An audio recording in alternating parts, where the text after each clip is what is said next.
నిజం నిక్కరేసుకునే లోపు అబద్ధం ర్యాంప్ వాక్ చేసే రోజులు ఇవి. పోలవరానికి సంబంధించి గతంలో జరిగింది అదే, దుష్ప్రచారమే నడుస్తోంది. వాస్తవం ఏది 78% అయిపోతే 16,000 కోట్లు ఎందుకు అవుతుందని నేను చాలాసార్లు ప్రస్తావించాను. వాస్తవంగా రిహాబిలిటేషనే అసలైనటువంటి పెద్ద పని అన్నటువంటిది కూడా.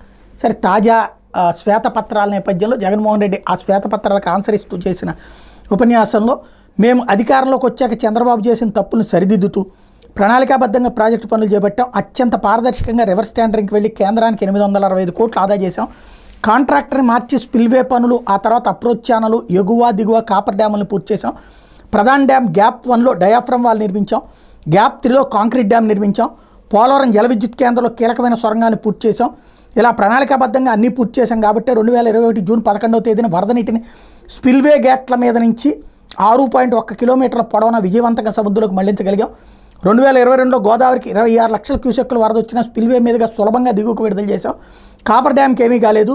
ఇప్పుడు కోతకు గురైన డయాఫ్రమ్ వాల్ స్థానంలో కొత్త డయాఫ్రమ్ వాల్ కట్టాలా లేకపోతే రిపేర్ చేసి మిగిలిన పనులు చేపట్టాలనేది కేంద్ర నిర్ణయం మేరకు జరగాల్సి ఉంది. 3 ఏళ్ల పాటు పోరాటం చేసి తాజా ధరల మేరకు నిధులు ఇచ్చేలా కేంద్రాన్ని ఒప్పించి పోలవరానికి నిధుల సమస్య లేకుండా చూసాం.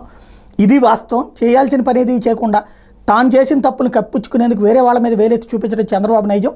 పోలవరం ప్రాజెక్టుపై చంద్రబాబు చెప్పింది ఒప్పా తప్ప, నేను చెప్పింది వాస్తవమా కాదా ప్రజలు ఆలోచించాలి అని అడిగారు.